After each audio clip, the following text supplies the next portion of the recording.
Today on the show, I have the pleasure of speaking with Logan Mohtashami. Logan is a financial writer and blogger covering the US economy with a specialization in the housing market. Now, Logan's work is frequently quoted in Bankrate.com and the Bluebird Financial, and Logan has also contributed to HouseWire as well. Additionally, he serves as a senior loan manager for AMC Lending here in Southern California. I'm really pumped and excited to have him on the show today to talk to us about the US economy and where this recession is coming from, if there's going to be a recession. But enough out of me. Let's get him out here. G'day, Logan. Welcome to the show. How you doing today, mate? Great to be here. Mate, it's I first met you a couple of months back at a local REAR event, and you were a wealth of knowledge in terms of the US economy and where we're headed. And I wanted this show today's episode to be about that. But before we do dive into the nuts and bolts, do you want to rewind the clock and tell me how you made your first ever dollar as a kid? It's a good question to start the show off. I served ice cream. You did? When I was 10 years old in Santa Monica.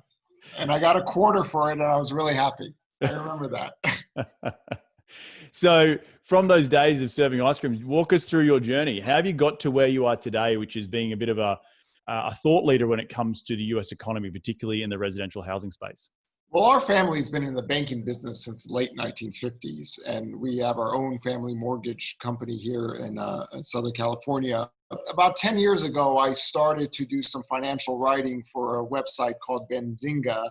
And from there, I just created my own financial blogging universe. And I think my work became popular more to the kind of Wall Street type of media people. So I started to get on more and more shows. And then all of a sudden, my forecasts were coming in good. So with somebody with not an economic background, no ties to Wall Street, kind of one blogging thing led to another. And now I get to speak on housing economics, just general US economics, go to conferences. And I think the body of work that I've done in the last 10 years kind of speaks for itself out here. And I think at this stage of the economic cycle, trying to show what actually causes a recession, when the US will be in a recession, is more important to me right now than anything, because we've just had the longest economic expansion ever recorded in history, but we've also had a decade where people were forecasting recession every 10 minutes. So I think trying to clear that air up with just math, facts, and data has been a lot of fun for me.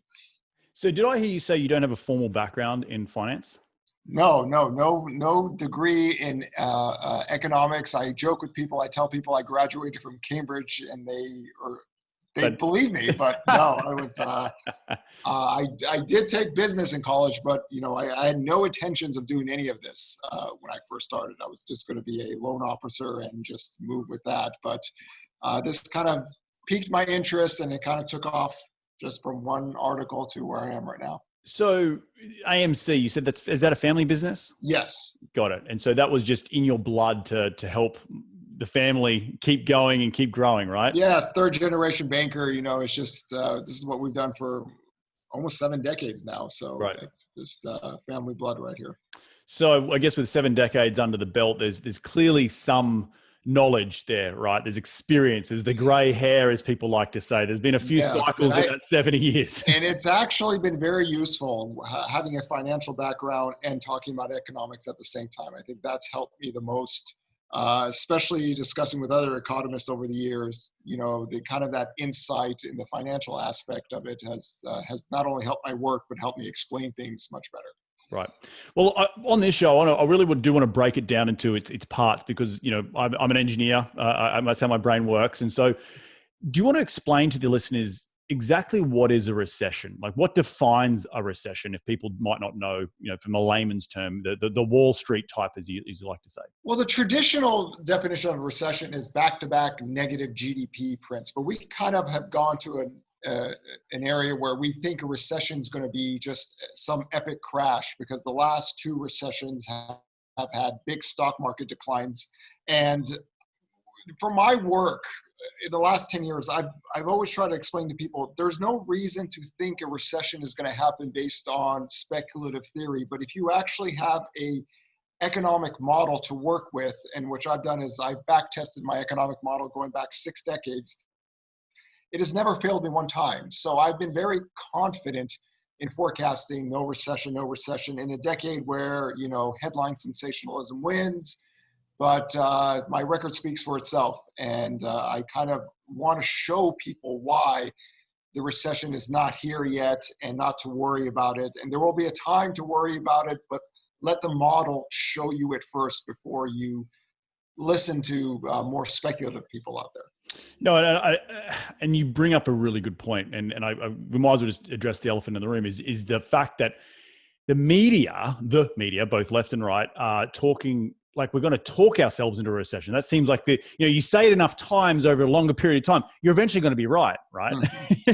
Yes, it's the broken clock theory that eventually I'll be right before the strike, before 12 o'clock. But the problem is that I think we could go to 12 years of this expansion, which means a broken clock has more economic gain than the American bears have had in the last 12 years. So right. It's just all based on models. There's certain things that have to happen before a recession happens in the US, but there's not enough time in the media to kind of explain these things. So my job is to basically relay that and also discuss about the housing market, which is my specialty.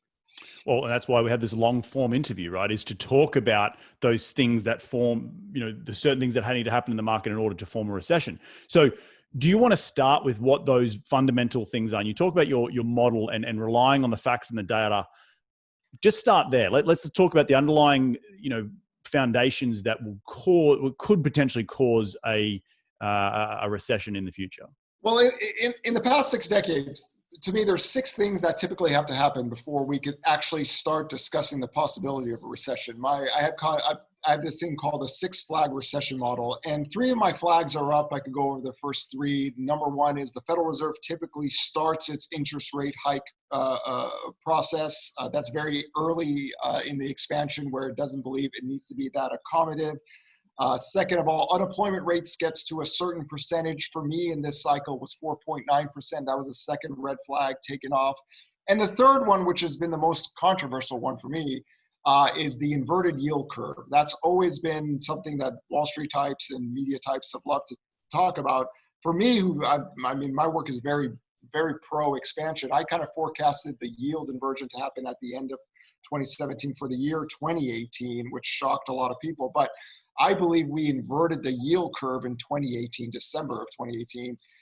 And we got 3 rate cuts after that event, but I still don't use the word recession yet, because that's just one of the 6 out here.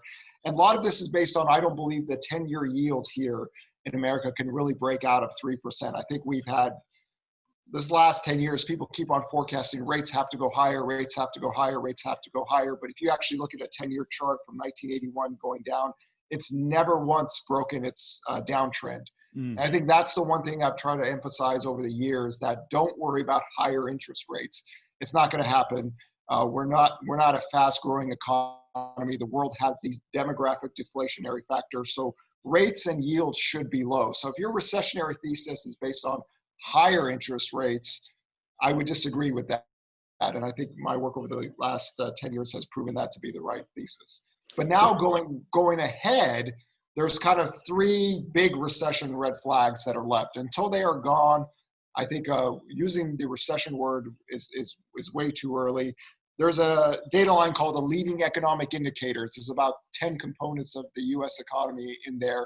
Typically, it goes down 4 to 6 months before a recession starts. We haven't got that one time in this record-breaking expansion. Housing starts, and I think this is a big one for housing. Housing starts typically fall into a recession.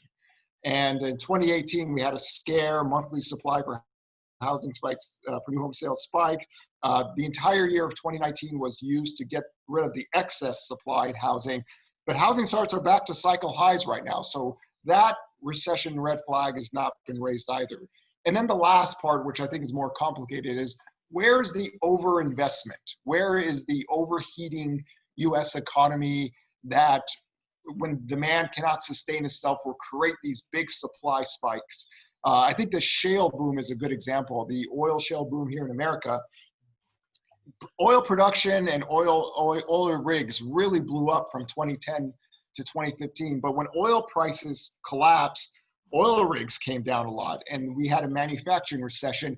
That wasn't big enough to create a U.S. recession, but for the first time ever, we actually did have a manufacturing recession in America because the oil shale boomed and busted and kind of came back a little bit when oil prices went up, but that isn't big enough to create a U.S. recession. So there are models out there if you want to listen to them. I know they're terribly boring. They're not really, sexy to report, but there is if you stay away from the ideological right and left and just focus on the data, it gives you better perspective on where the U.S. economy is heading. So just to recap, it's number one is the federal interest rate hikes, unemployment rate, inverted yield curve, the leading economic indications. Where is the overinvestment? And what was the sixth one? And housing starts. Typically, housing starts fall into a recession. They head down out here. And I specifically back tested my model to the housing bubble years, and you could clearly see in 2006 all the red flags were raising back then.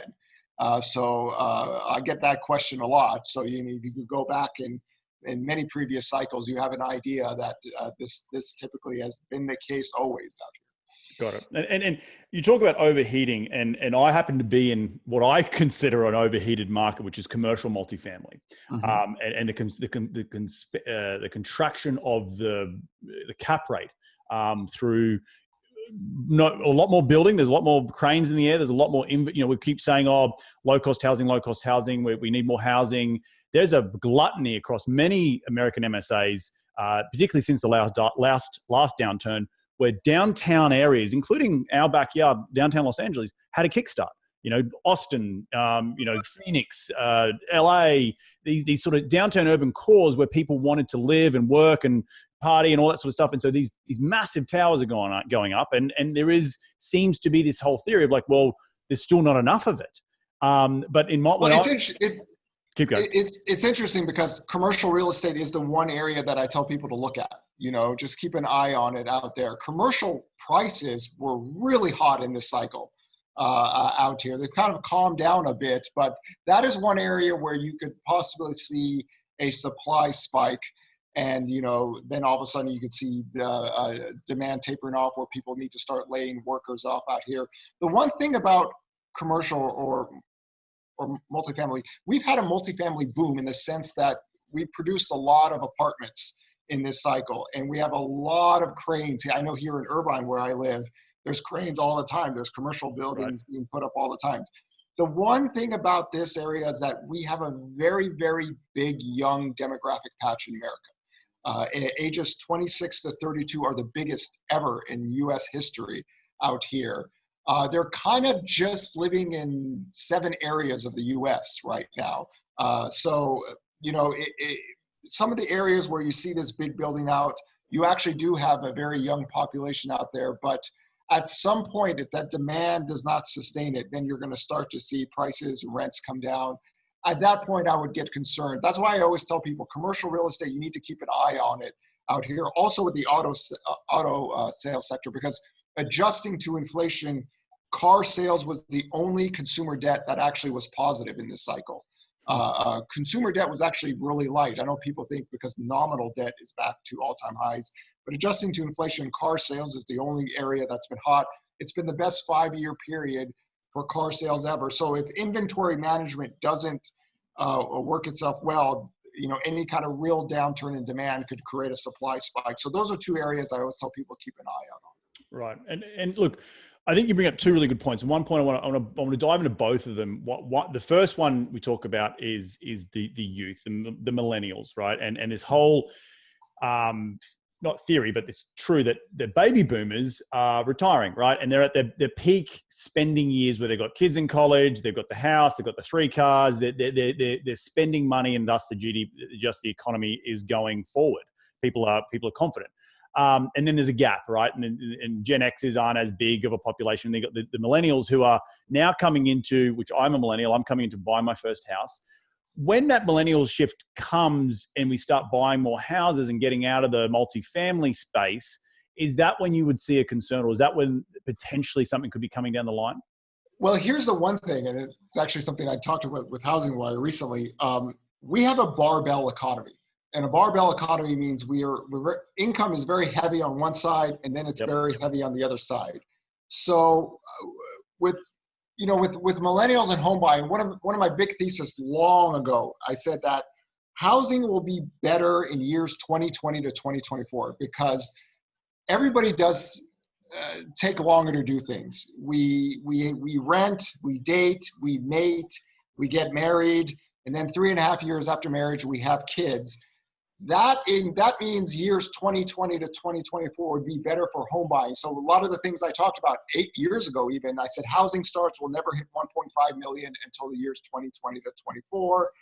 Purchase application data, which is a heavily tracked data line here in America, the index won't hit 300, which basically means it's really at 1999 levels until years 2020 to 2024. We're almost there right now. So we have a good shift of young people coming in, but we still have a very young population that will always rent. Because when you have a service sector economy, a lot more jobs do come in that kind of the lower income bracket, and these will never be homeowners. Right. They will simply be, a lot of them will be renters for the lifetime. So the question is, are we building the proper amount of apartments for that lower income bracket? There's where I think the discussion never goes, because if you're, college educated Americans typically, or skilled Americans, make a lot of money when they're younger compared to other sectors. When they pass on, who's going to fill that void? I think that's the question for me that I'm looking to see, because, here in Los Angeles, I think 50% of the adult workforce are dual renters in one household. So you have a lot of roommates, not just with people in their 20s or 30s, but in their 40s and 50s as well. So there's just a lot of income, but not the right kind of income to keep demand going. And rental inflation has been stable. If there was an affordability crisis, it would be a deflationary event. Right. Rent inflation would start. We're not there yet out there. So rents are holding up. On the upper end, though, you kind of see rents really being impacted in some area. I know New York is having trouble, with some of their condos out there. So those are the things I'd be keeping an eye on. But we still have this massive young population that'll be renters in their 20s, 30s, and 40s out here. But dual income Americans, when they buy homes, that double income power can give you home buying. And I think we just have a very unique decade where we just have a lot of young Americans who are going to get married, who are going to start to have kids, kind of like what the baby boomers were, but the baby boomers did it much younger. I think the average age now to get married is really between 28 to 29 now. So this is the push into that area where housing has an unbelievable demographic stable patch for the next few years. And so, you don't have a crystal ball. What do your tea leaves say? Where we head? When is it? Give me, throw a dart and hit. I think the next 4 years in America is the safest housing patch we'll see in our lifetimes, because not only do we have the biggest demographic patch, we also have, I always say this is the unsung hero of this expansion. We have the best homeowner loan profiles ever in our history. If you look at the New York Fed data, 760 plus FICO score Americans who own homes are at the highest clip in the 21st century right now. There's no exotic debt in the system anymore. These are very stable homeowners, and we have a very young, educated, skilled group coming behind them out here with rates low and inflation low. That gives you a very stable economy for housing in that sense. So it took us a while to get here. But the next 4 years, we have the demographics, you have low rates, and you have first-time owners who can move if they wanted to. And I think that gives you a secure blanket for housing for the next 4 years. We spoke about your six indications of what a recession is, but let's dive a little bit deeper into what causes those six to be to raise that red flag. And what I'm talking about here is stuff like, you talk about owning a house. So, we hear a lot about in the media about, kids got too much debt. Wages aren't going anywhere, but the cost of living is going up. All this sort of stuff, confidence in the consumers. You talk about car sales. What are those underlying factors? What are you seeing? Aggressiveness compared to 2008, where it was these sort of, ninja loans that everyone was getting